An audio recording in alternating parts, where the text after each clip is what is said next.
मुंबईतील महापौर पदाच्या शर्यतीवरून शिवसेना उभाटा नेते संजय राऊत यांनी भारतीय जनता पक्षावर जोरदार हल्लाबोल केलाय.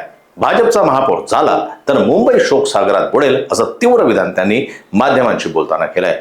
भाजप विजयाच्या अफवा दबाव टाकण्यासाठी पेरत असल्याचा आरोप करत मुंबईकरांनी दिलेले कौल भाजपच्या बाजूने नसल्याचा दावा राऊत यांनी केलाय. पंतप्रधान नरेंद्र मोदी यांच्या भाषणावर टीका करत मुंबईचा राजकीय इतिहास माहीत नसल्याचं त्यांनी म्हटलंय. महापौर पदाबाबत शिवसेनेनं अद्याप अंतिम निर्णय घेतला नसल्याचंही स्पष्ट करत भारतीय जनता पक्ष आणि शिंदे गटाकडून नगरसेवक फोडण्याचे प्रयत्न सुरू असल्याचा आरोप त्यांनी यावेळी केला. शिंदे गटावर टीका करताना त्यांनी चावी देणारे कोण असा सवालही उपस्थित केला.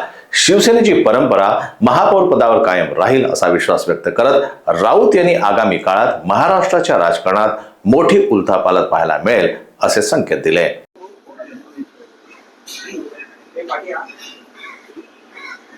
काय वृत्तपत्रांमध्ये अशा बातम्या येतात की आपला पक्ष हा भाजपला एक प्रकारे पाठिंबा देणार, मदत करणार, जेणेकरून शिंदेच्या महापौर पदाचा जो दावा आहे तो कुठेतरी बाजूला राहील, जेणेकरून तुमचे जे नगरसेवक आहेत ते महापौर निवडीच्या वेळी अनुपस्थित आहेत. बघा, या वृत्तपत्रातल्या बातम्या आहेत आणि एकमेकांवर दबाव आणण्यासाठी अशा बातम्या पेरल्या जातात. या गटावरून म्हणजे तुमच्याशी आमचं काय अडत नाही, पण एक सांगतो, कोणत्याही परिस्थितीमध्ये ते कोणते शिंदे गट, त्या शिंदे गटाचा महापौर वगैरे होत नाही. काल आपण मोदींचं भाषण ऐकलं असेल, पहिली बार मुंबई में बीजेपी का मेयर बनने जा रहा है. म्हणजे दिल्लीत ठरलेलं आहे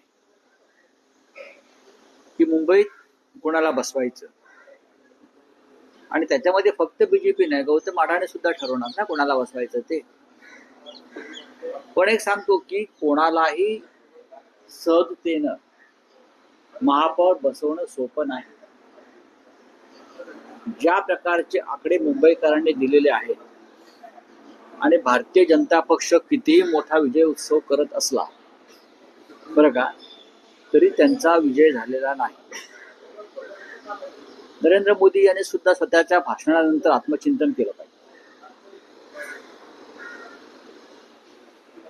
मोदी असं म्हणतायत की ज्या मुंबईत काँग्रेसचा जन्म झाला तिथे काँग्रेसचा पराभव आम्ही केला महानगरपालिका निवडणूक. मोदी यांना राजकीय इतिहासाचं भान नाही. गेले किमान 25 वर्ष या मुंबईवर शिवसेनेचंच राज्य, बाळासाहेब ठाकरेंचंच राज्य. त्याच्यामुळे इथे काँग्रेस जरी महाराष्ट्रात असली तरी मुंबईमध्ये शिवसेना. तेव्हा त्यांचे जे काही भाषण देणारे माणसं आहेत मोदींचं, त्यांचं इतिहासाचं भान फार कच्चं आहे. मुंबईत काँग्रेसचा जन्म झाला, मुंबईत काँग्रेसनं चले जावची घोषणा केली, इंग्रजांविरुद्ध लढा दिला तिकडे, तेव्हा मोदी विधी त्यांचा पक्ष कुठेच नव्हता. अशा संघर्षाच्या वेळेला भाजपा कुठेच नसतो. रावसाहेब, महापौर पदाच्या या एकूण शर्यतीत शिवसेना उद्धव बाळासाहेब ठाकरे पक्ष आहे की विरोधी पक्षात बसण्याचं ठरवलं? नाही, बघा, अजून आम्ही काहीच ठरवलेलं नाही. आता आम्ही फक्त मजा बघतो. कोणी पंचतारांकित हॉटेलमध्ये आहेत. आता माझ्या माहितीप्रमाणे भारतीय जनता पक्षाच्या नगरसेवकांना सुद्धा कुठेतरी हलवत आहे. म्हणजे कोण कोणाला घाबरते? सरकार आहे. अहो, सरकार तुमचं आहे. मुख्यमंत्री दावोसला बसून मुंबईकडे लक्ष ठेवत आहेत नगरसेवकांकडे. म्हणजे मला गंमत वाटते. तिकडे त्यांचं, मी काल असं ट्विट केलं, आपण पाहिलं असेल की प्रधानमंत्र्यांसारखं स्वागत करण्यात आलं. लोक बिक झेंडे विंडे हलवत आहेत, असे चांगली गोष्ट आहे.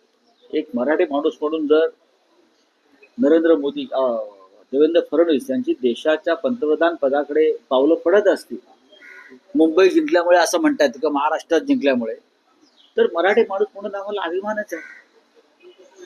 त्यांनी करावं, त्यांनी जावं दिल्लीत, देशाचं प्रधानमंत्रीपदी दावा ठोकावा. महानगरपालिका जिंकल्या, नगरपालिका जिंकल्या, स्वित्झर्लंडला त्यांचं प्रचंड स्वागत झालं. लोक रस्त्यावरती आले, त्यांना झेंडे दाखवत होते. असं प्रधानमंत्र्यांचं स्वागत बेसिकली असं होतं. कोणत्या मुख्यमंत्र्यांचं वगैरे मी अजूनपर्यंत असं पाहिलं नाही, पण ही नवीन प्रथा सुरू झालेली आहे. Bureau report, Lokvahini media, Mumbai.